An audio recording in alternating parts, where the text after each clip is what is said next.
2025 का अप्रैल, एक तारीख जिसे आने वाले समय में इतिहास के पन्नों में दर्ज किया जाएगा। एक मिशन जो न तो चांद पर गया न मंगल पर, लेकिन फिर भी उसने वो कर दिखाया जो आज तक कोई नहीं कर पाया। फ्राम टू मिशन, पहला ऐसा मानव मिशन जिसने पृथ्वी के पोलर रेट्रोग्रेड ऑर्बिट में प्रवेश किया, यानी इंसानों ने पहली बार पृथ्वी के उत्तर और दक्षिण ध्रुवों के ऊपर से उड़ान भरी। क्या था ये मिशन? कौन थे वो बहादुर अंतरिक्ष यात्री? और इस ऑर्बिट में जाना इतना खास क्यों माना जा रहा है? आइए जानते हैं पूरी कहानी, विज्ञान, साहस और भविष्य की। 1 अप्रैल 2025 को स्पेस एक्स के फैल्कन 9 रॉकेट ने फ्राम टू मिशन को फ्लोरिडा के केनेडी स्पेस सेंटर से लॉन्च किया। लेकिन ये कोई आम लॉन्च नहीं था। फ्राम टू को भेजा गया था एक ऐसी कक्षा में जिसे हासिल करना आज तक किसी मानव मिशन के बस की बात नहीं रही है। Polar retrograde orbit. Polar orbit यानी एक ऐसी कक्षा जिसमें सैटेलाइट या स्पेसक्राफ्ट पृथ्वी के पोल्स, नॉर्थ और साउथ पोल के ऊपर से गुजरता है। अब सोचिए, वहां से पृथ्वी को देखना कैसा लगता होगा? पूरी धरती ऊपर नीचे घूमती हुई, जैसे किसी ग्लोब को उल्टा घुमा रहे हों। अधिकतर अंतरिक्ष यान इक्वेटोरियल ऑर्बिट या इंक्लाइंड ऑर्बिट में भेजे जाते हैं, क्योंकि वहां पहुंचना आसान होता है और फ्यूल की खपत कम होती है।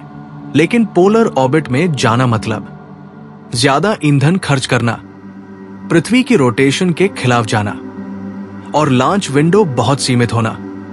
पोलर ऑर्बिट में इंसानों को भेजना अब तक संभव नहीं हुआ था, लेकिन फ्राम टू ने यह कर दिखाया।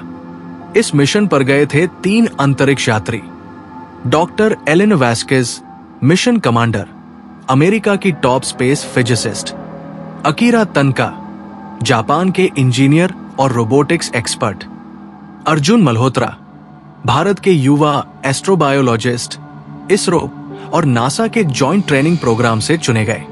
इन तीनों ने मिलकर इस मिशन को 100% मैनुअल और AI हाइब्रिड मोड में उड़ाया। और खास बात, मिशन की हर गतिविधि पृथ्वी से लाइव मॉनिटर की गई। फ्राम टू का मकसद सिर्फ करके दिखाना नहीं था, बल्कि कई वैज्ञानिक प्रयोगों के लिए यह मिशन बेहद अहम था।